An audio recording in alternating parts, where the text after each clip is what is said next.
애들도 다 아는 사실입니다. 오늘 말씀 제목입니다. 여러분, 전 세계 지구상에는 현재 한 81억 정도의 인구가 있고요. 우리나라에도 5,100만 명이 넘는 국민이 있어요. 근데 세상에 아무리 사람이 많아도요, 이 사람들은 딱 두 종류로 나누어집니다. 그리고 이 두 종류, 두 그룹은 치열하게 보이게 혹은 보이지 않게 계속 싸움을 하고 있어요. 자, 이 두 세력은 누구냐? 제가 잠시 후에 말씀드릴 건데, 여러분 이 두 세력의 싸움에 어느 편에 서고 싶으세요? 1번 무조건 이기는 편에 서겠다. 2번 이기든 지든 정의로운 편에 서겠다. 어디 서시겠어요? 마음에 정해 보세요. 무조건 이기는 편에 서겠다, 그건 너무 비급한 거죠. 근데 무조건 정의로운 편에 서겠다, 이거 좀 무모해요. 그래서 정답은 뭐냐 하면 가장 좋은 선택, 정의로운데 이기는 편에 서겠다, 이래야 되죠. 자, 그러면 그 두 세력은 누구냐?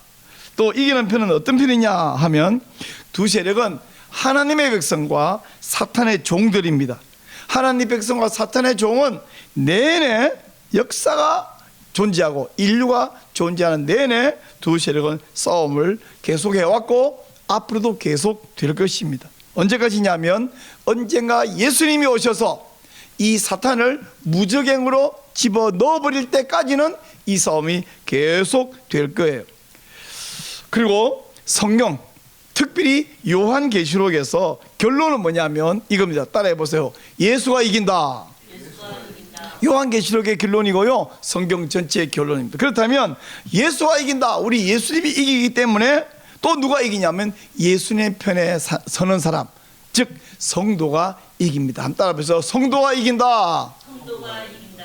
근데 예수님도 이기고 성도도 이기는데요, 문제가 뭐냐면 성경은 분명히 말합니다. 우리 그렇게 확신합니다. 예수님이 반드시 최후 승리를 하고 성도도 이기는데, 현실은 어떠냐면 성도가 이기는 것 같아요? 세상이 이기는 것 같아요?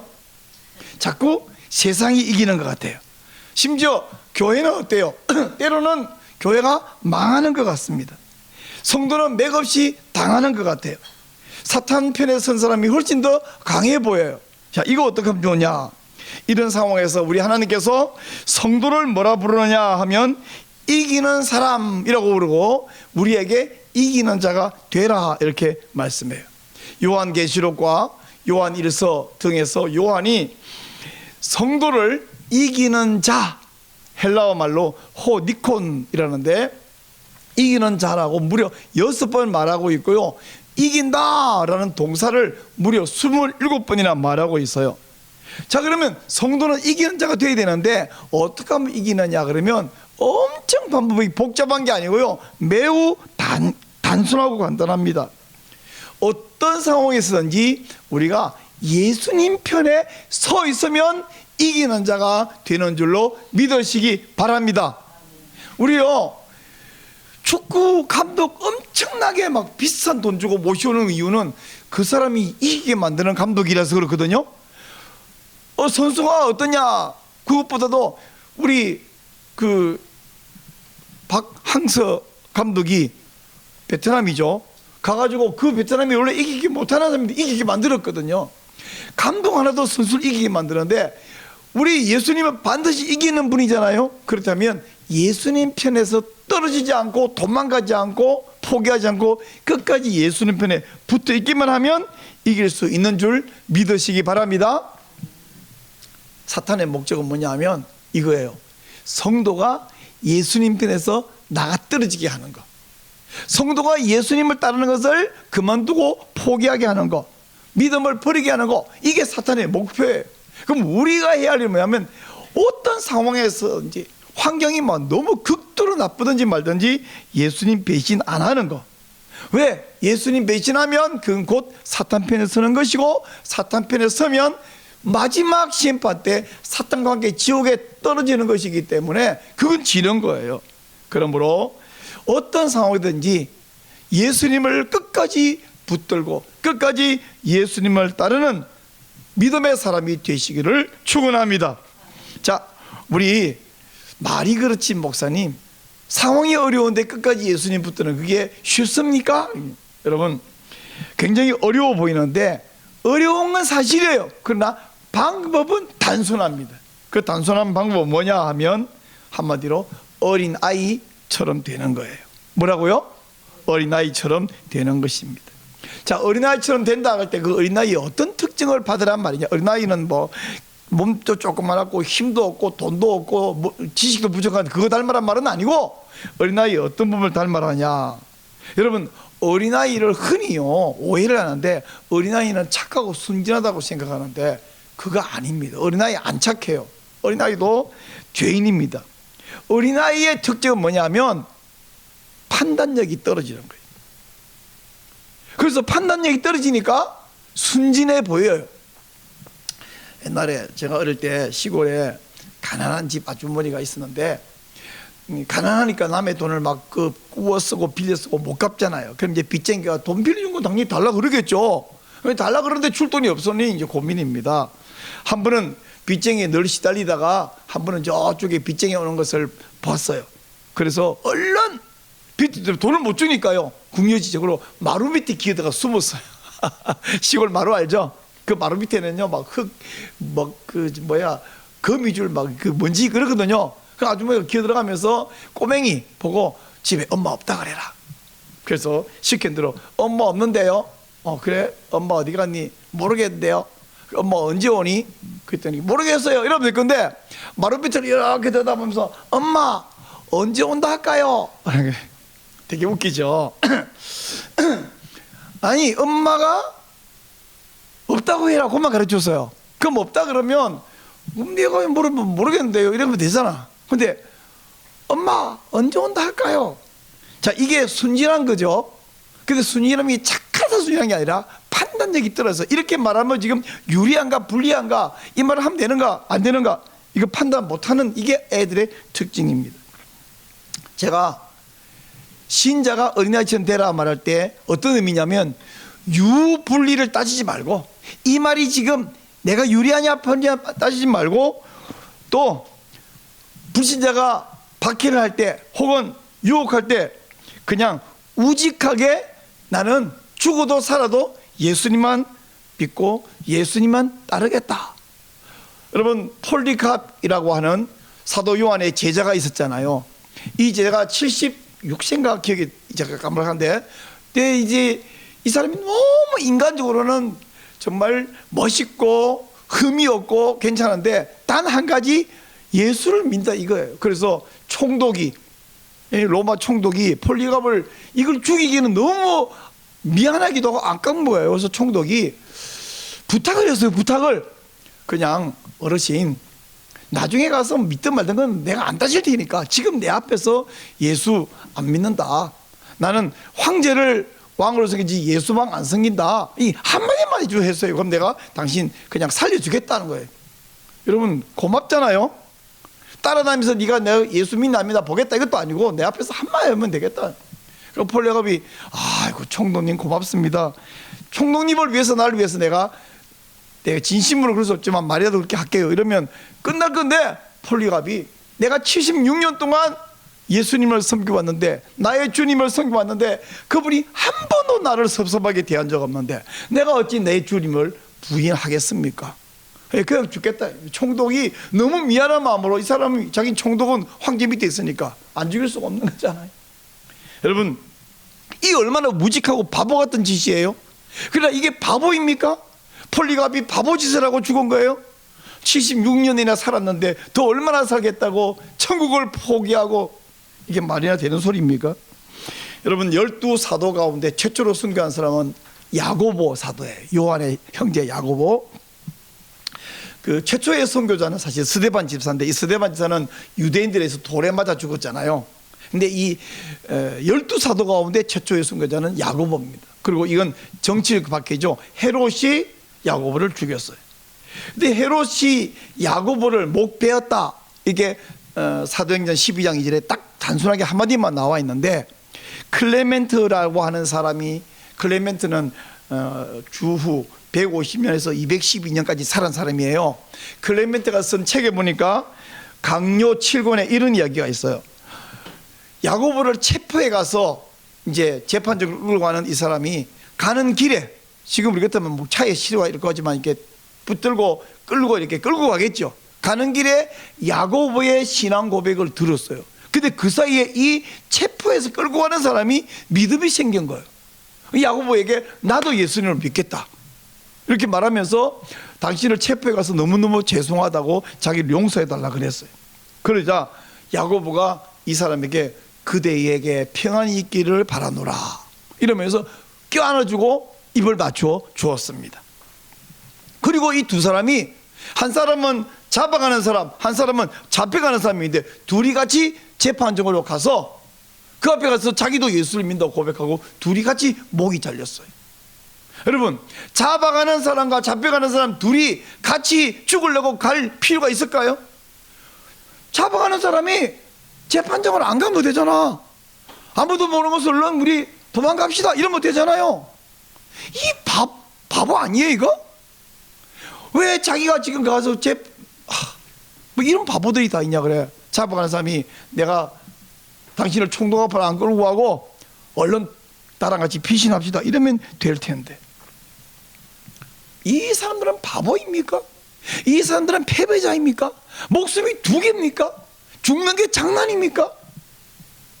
그러면 이 사람들은 천하의 바보고 패배자냐? 아니요, 이 사람이야말로 승리자가 되었습니다. 헤롯에게 참수당한 야고보, 그리고 야고보를 잡아가면서 가서 같이 참수당한 이 이름 모르는, 우리가 이름 알려진 이 사람은 지금도 예수님 곁에 살아있는 줄 믿으시기 바랍니다. 가인에게 맞아 죽은 아벨 죽었지만 지금도 말하느니라 성경이 분명히 증언하고 있죠. 여러분, 죽음으로써 다 끝난다면 우리가 예수를 믿어 올 이유가 없는 거예요.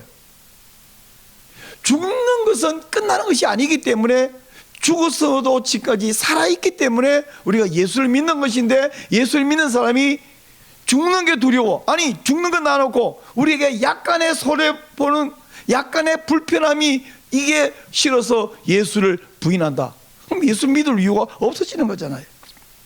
오늘 우리가 읽은 본문, 하나님 우리에게 주신 이 본문에 철 없는 어린아이들이 진리를 외치는 장면이 나옵니다.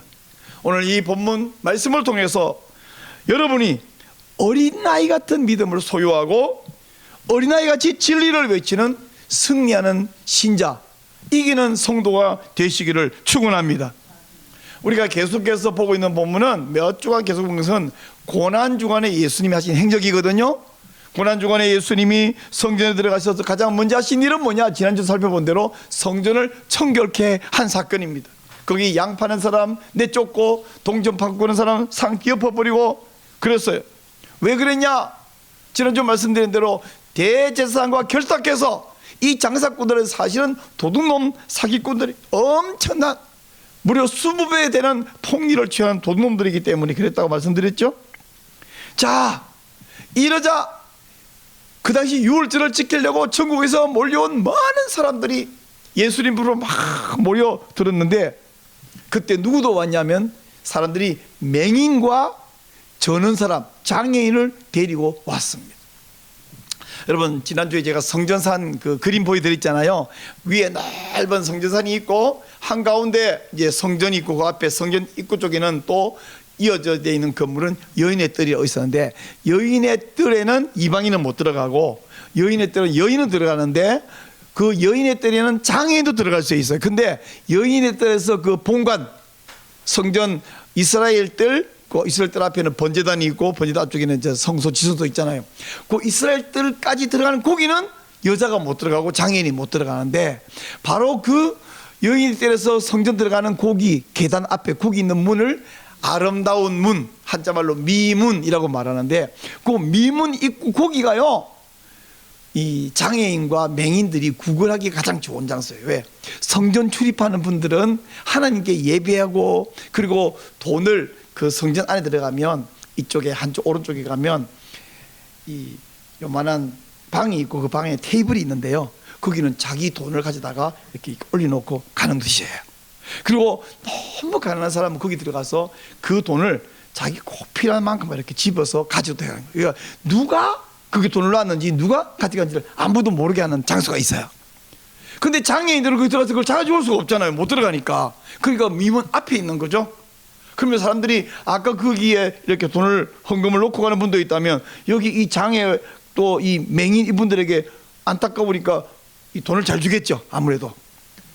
여러분 그 사도행전 3장에 보면 베드로가 미문 앞에서 한 이 걷지 못하는, 요즘 그 안전뱅이 이 말 쓰면 안 되는데 옛날에 성경에 그렇게 돼. 안전뱅이 이분을 돈을 좀 주십시오 그랬더니 돈은 없어. 내가 있는 것은 예수 이름이다. 예수 이름을 너에게 주노라. 그리고는 예수 이름으로 일어나 걸어라. 이렇게 해서 이렇게 버린 사건이 있잖아요. 그것도 미문 앞 바로 거기입니다.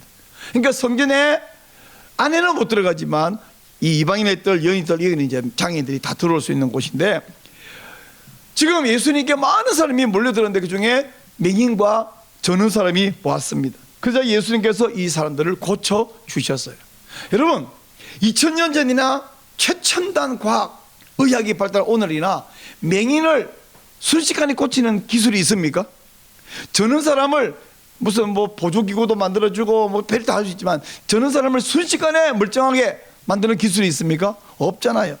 우리 예수님께서 이 사람들을 고쳐 주셨습니다.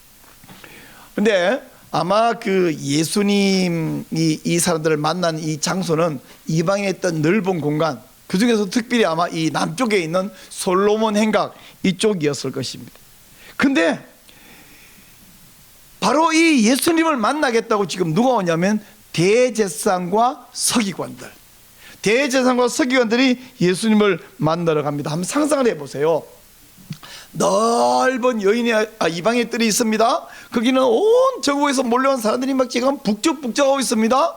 그리고 대제사장과 서기관들이 화려한 옷을 입고 아주 의지를 갖추어서 쫙 행렬을 합니다. 어디 가냐? 성전 본관에서 나와가지고 이방의 뜰을 거쳐서 솔로몬 행각으로 가고 있어요. 거기는 예수님과 12제자가 초라한 행색으로 있어요. 많은 국민들이 거기를 둘러싸 있고 예수님이 맹인을 고치는 장면, 또 이 저는 사람을 일으켜 멀쩡하게 만드는 장면을 보고 있습니다. 그리고 사람들이 막 시끌벅적해요. 그리고 특별히 어떤 소리가 많이 들리냐면 애들이 호산나 호산나 벤 다윗의 자손이여 이 말이 외치고 있습니다. 그리고 이거 지금 누가 누구를 만나러 가냐면 대제사장과 서기관들이 이 초라한 시골 사람으로 보이는 예수와 그의 제자들 일당들을 만나러 가요. 그 장면이 얼마나 가관이고 얼마나 대단한지 한번 상상해 보시겠어요? 자, 여러분 누가 주인공이에요? 지금 이 대제사장은 인간 대제사장입니다. 땅의 대제사장이에요. 예수님은 보기에는 초라한 행색인지 모르지만 하늘에서 오신 분이고 하늘의 대제사장입니다. 오늘 읽은 마태복음 21장 15절을 다시 한번 볼게요.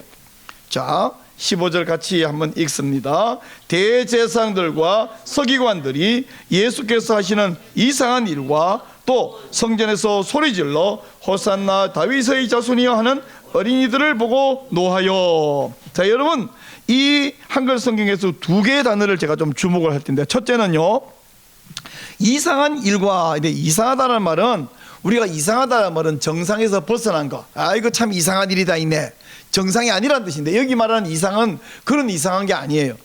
이 말이 원래 헬라어에서는 다오마시오스라는 말인데, 이 말은 기이하다, 놀랍다 이런 뜻입니다. 다시 말하면 그 정상에서 벗어난 이상한 일을 본 게 아니라 깜짝 놀랄 만한 사건을 본 거예요. 왜요? 맹인을 고쳤잖아요. 저는 사람 일으켰잖아요. 이게 지금 대장에 다 보고가 들어갔는데 이게 어때요? 아까 말한 대로 2000년 전이나 지금이나 맹인을 즉시 말 한마디로 고치는 기술이 있습니까? 없어요. 깜짝 놀랄 일을 봤는데 이거 그냥 우와 신기한 일이네가 아니에요.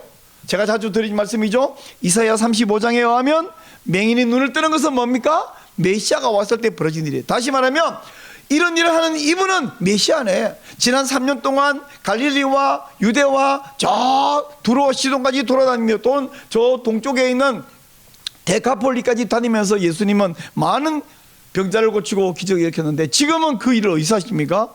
어쩌면 예수님 공생애의 마지막 봉사겠죠. 성전에 와서 그 일을 하시잖아요. 방금 제사장의 하인들이 그걸 보았고 제사장에 보고했잖아요. 그 말은 어떤 결론이 나와야 됩니까? 이 일을 하는 거 보니 이분은 메시아네 이래야 되는데 이분들이 메시아라는 사실을 지금 받아들입니까? 안 받아들이죠.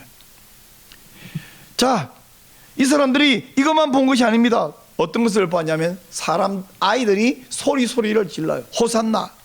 우리 종료주일에 예수님이 감람산에서 나귀를 타고 오실 때에 많은 백성들이 호산나를 외쳤습니다. 다윗의 자손이여 외쳤습니다. 그리고 지금도 성전에서 예수님을 만나는 사람들이 그렇게 외치고 있는데 특별히 애들은 제가 말했죠. 판단력이 없어. 분별력이 없어. 그냥 뛰어놀면서도 호산나 그러고 놀고 있습니다. 다윗의 자손이여 외치고 있어요. 이걸 보고 대제사장들이 어땠냐? 15절 마지막에 노하여라고 돼. 노하여. 이 노하여라는 말은 헬라어로 아가나크테오라는 말인데 그냥 기분이 좀 나쁘다, 빈정상했다 이게 아니라 분개했다는 뜻입니다. 분개했어요. 지금 막 분노가 폭발했어요. 그래서 이들이 지금 예수님께 찾아온 거예요. 여러분 16절에 보니까 예수께 말하되 이렇게 돼 있는데 예수님이 바로 눈앞에 있었고 말한 게 아니라 예수님께 말하기 위해서는 어떻게 했냐고요? 성전 본관에서 나와가지고 이방의 뜰을 가로질러서 이 남쪽에 있는 솔로몬 행가까지 와야 된다고요. 그 사이는 막 수많은 정부에서 모인 사람들이 북적북적거리고 있는 그 사이를 이 화려한 옷을 입은 아주 대단한 사람들이 지금 행렬을 이뤄서 쫙 예수를 만나러 가는 거예요. 그리고 와서 말하는 겁니다. 그냥 눈앞에 있어서 말하는 게 아니고. 그리고 와서 이렇게 했죠. 예수라는 양반은 어디 있어? 누가 예수야? 이리 와봐. 나타나봐. 뭐 보니까 딱 사람들이 빙 둘러서 있고 가운데 있는 사람 뻔히 보이잖아요. 이 친구가 예수야? 이렇게 됐겠죠. 그리고는 잘 들어. 이렇게 말한다. 그들이 하는 말을 듣느냐? 16절에 돼 있죠. 그들이 하는 말을 듣느냐? 이 무슨 말이냐면 저 아이들이 지금 신성 모독적인 말을 하고 있는 거 알고 있냐? 근데 왜 말리지 않느냐? 왜 가만히 있느냐? 왜 이렇게 말하냐면 다윗의 자손이여 라는 말은 당신이 메시아입니다 라는 고백하는 소리이고, 이걸 듣고도 가만히 있다면 애들이야 철이 없어 그런지 모르지만 듣고 가만히 있으면 이거 종교재판에 끌려가서 중죄를 받을, 크게 매를 맞든지 아니면 목이 잘리든지 돌에 맞아 죽든지 해야 될 큰 죄인데 너 가만히 있냐? 이 말을 들을 때 예수님이 뭐라고 대답했냐? 예수께서 이르시되 그렇다. 어린 아기와 젖먹이들의 입에서 나오는 찬미를 온전하게 하셨나이다 함을 너희가 읽어본 일이 없느냐? 이렇게 말했어요. 여러분 헬라어잖아요. 영어 공부 조금 해보셨죠? 우리 다 그죠? 영어에 뭐가 없어요? 존댓말이 없잖아. 아버지도 유고 선생님도 유잖아요. 그죠? 그리고 이거 하십시오와 해라라는 말에 차이가 없잖아요. 그죠? 들어본 일이 없느냐? 들어본 일이 없습니까? 영어의 차이가 없지. 헬라도 마찬가지야. 읽어본 일이 없느냐? 이렇게 말했는데 아마 우리나라였다면 요즘 그 왜 청문회 보면 국무위원들 불러놓고 국회의원들이 막 뭐라 이렇게 말하잖아요. 아마 지금 청문회처럼 지금 예수님에게 이렇게 따집니다, 야단칩니다, 책망합니다. 그럴 때 아마 예수님이 우리나라 사람이라면 이렇게 말했을 것 같아요. 물론입니다.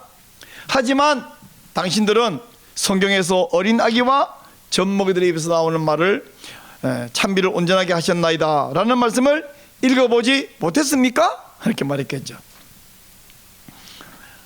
예수님이 하신 일은 정말 놀라운 일입니다. 근데 이 사건을 보고도 또 이 아이들이 하는 말 듣고도 예수를 메시아로 믿기 않기로 작정한 사람들이에요. 예수님이 지금 호산나 다윗의 자손이요 왜 그걸 냅두냐 했더니 어린 아이들의 찬미를 온전히 하셨나이다 라는 말을 성경에서 읽어본 일이 없습니까? 그렇게 말했는데 이 말이 어디서 나온 말이냐, 이게 중요해요. 근데요 우리는 이 말을 할 때 바로 탁 느낌이 안 오는데 대제사장과 함께 어떤 사람들이 서기관은 뭐 하는 사람들이냐면 성경을 기록하는 사람들이라는 뜻에서 서기관이라는 말이 있는데 이 사람들은 전문적으로 성경, 즉 구약 성경을 연구하는 사람들이에요.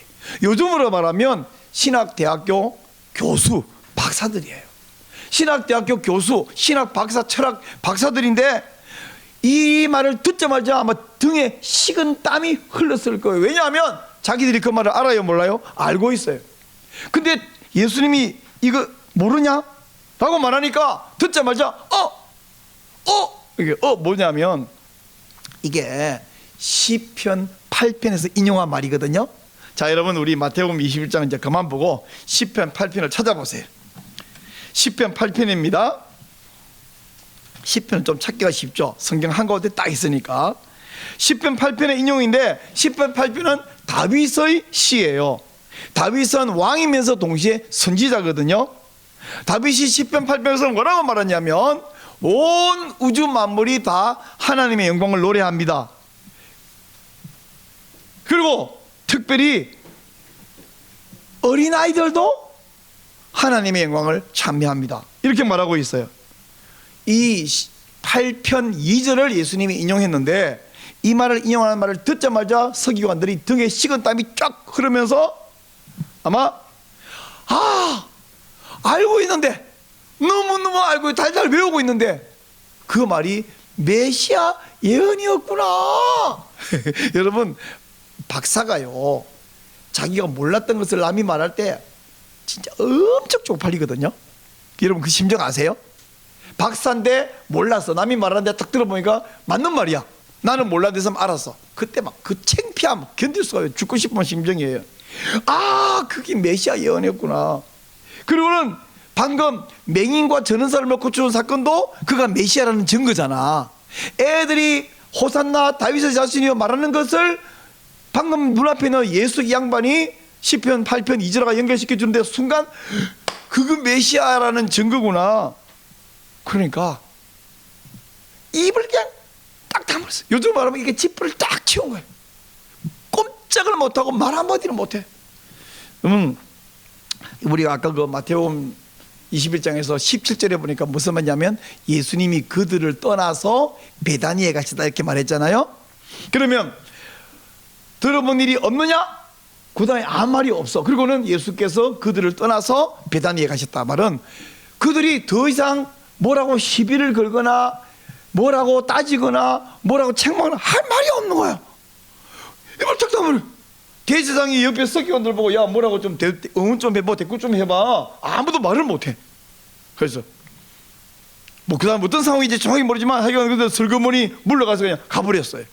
가버리고 나니까 예수님이 나머지 백성들과 어떤 다른 몇 마디 더 했겠지만 떠날 수 있었어요. 한마디로 그들은 더 이상 시비 걸 일이 없어져 버렸어요. 더 이상 말할 게 없어져 버렸어요. 입을 딱 다물게 만들어 버린 것입니다. 이 사람들 시편 8편 외우고 있어요. 시편 8편은 특별히 여러분 보면 알겠지만 시 중에서도 굉장히 외우기 좀 아름다운 시거든요. 다 외우고 있어요. 근데 오늘 8편 2절에서 뭐냐면 주의 대적으로 말미암아 어린아이들과 젖먹이들 입으로 권능을 세우셨다. 이 권능을 세우시다는 말을 70인역에서 온전케 하셨습니다. 이렇게 약간 다르게 표현해놨는데 예수님은 그 70인역을 인용하셨는데 주의 대적으로 말미암아 하나님의 영광을 인정 안 하는 사람들, 메시아의 영광을 인정 안 하는 사람들을 위하여 그들 때문에 어린아이를 세우셨습니다. 어린아이는 어떻다고요? 판단력이 없어요. 이 말이 유리한지 불리한지 따질 능력이 없어요. 그냥 있는 대로 보는 대로 느낀 대로 그냥 말하는 게 어린아이잖아요. 애들은 아프면 울고 배고프면 울고 오줌 싸놓고 울고 그 애는 그냥 남이 지금 바쁘니까 내가 좀 참자 이게 없어요. 느낀 대로 그냥 하는 게 애인데 즉 애들이 하는 것은 있는 사실 그대로 바로 그 대적 때문에 어린아이를 세워가지고 유불리를 따지지 못하고 있는 대로 말하는 아이를 시켜서 이 아이들의 외침으로 원수들의 입을 다물게 만들었습니다. 잠잠하게 하려 하심이니이다. 18편 2절에서 말하고 있죠. 이 대제사장과 서기관들을 잠잠케 만들어버려서 입을 다물게 만들어 버렸습니다. 자, 이제 그 사람들의 얘기는 그만하고 이제 우리 이야기를 한번 생각해 봅시다. 애들도 다 아는 사실입니다. 오늘 말씀 설교 제목입니다. 제목 한번 해봅시다. 시작. 애들도 다 아는 사실입니다. 애들도 다 아는데 왜 어른들은 모를까요? 모르는 게 아니에요. 알아도 모르는 척합니다. 맞는데 아니라고 우깁니다. 왜? 그거 맞다 그러면 그게 불리해요. 그게 맞다고 인정하는 순간 자기가 너무너무 불리해집니다. 사춘기 청소년들은 사랑에 빠지면 모든 걸 다 주고 싶어. 근데 나이가 30이 넘고 40 가까워서 결혼을 하려고 그러면 저 남자를 저 여자를 만나면 내 인생이 어떻게 되나, 저 남자는 직업이 뭐냐, 능력이 있냐, 돈은 얼마 있냐, 집안 어떠냐, 몸은 어떻게 생겼냐 다 따지고, 저 여자는 예쁘냐 착하냐 뭐 다 따지고. 그러니까 결혼은 그냥 연애하기도 힘들잖아요. 나이가 들면 따지고. 근데 애들은 어때요? 따지는 게 없어. 그냥 푹 빠져가 정신 못 차려. 마찬가지로 우리가 예수님을 믿을 때에 다 따져. 예수를 믿으면 당장 집안에서는 어떻게 되냐, 직장에서는 어떻게 되냐, 예수 믿으면 내 취미 생활은 어떻게 되냐, 예수 믿으면 내 돈은 어떻게 되냐, 예수 믿으면 내 시간은 어떻게 되냐. 천국을 위해서, 천국을 우리에게 주시려고 예수님은 따지지 않고 하늘의 하나님이 땅의 사람이 되어 오셨고 우리를 위해 목숨을 주셨어요. 목숨이 두 개인 사람이 어디 있어요?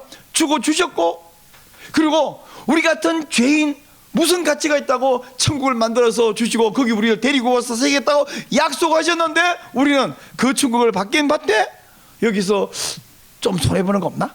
여기서 좀 불리한 거 없나? 불편한 거 없나? 이걸 따지고 있는 것이 문제입니다. 우리가요 집을 잘 지어 살리면, 요즘은 집을 이사를 하면 되는데 옛날 같은 경우는 그 한쪽에 운박지고 살면서 딸 부셔가지고 새로 다 지어 살았거든요. 그러면 집을 멋있게 지을 건데 그 짓는 기간 동안에 불편한 거 없나? 불편한 거 있지. 근데 그걸 다 감수하지 않습니까? 내가 한 달에 돈을 500만 원 준다 그러면 심부름을 시키면 짜증내겠어요? 덥다고 짜증내겠어요? 힘들다고 짜증내겠어요? 월급 준다 그러면 우리 뭐든지 하잖아요. 뭐든지. 근데 그 정도 월급 한 달에 500 정도가 아니고요, 천국을 주겠다는데, 예수님 나라를 주겠다는데 여기서 예수님 섬기면서 불편한 거 없나? 불리한 거 없나? 근데 아이들은 그걸 못 따진다니까요. 우리의 믿음 단순해야 돼요. 어린아이처럼. 애들은 다 아는데 왜 어른은 모르냐? 모르는 게 아니야. 알아도 부정해, 부인해. 하늘도 알고 땅도 알고 애들도 아는 거. 왜 우리는 아는 그걸 몰라야 되느냐? 예수님 생명까지 주신 거 믿으시죠? 예수님 믿으면 천국이 내 것이 되는 것도 믿으시죠? 그렇다면 예수 믿으면 손해볼까 봐 따지는 것은 참된 믿음이 아닙니다.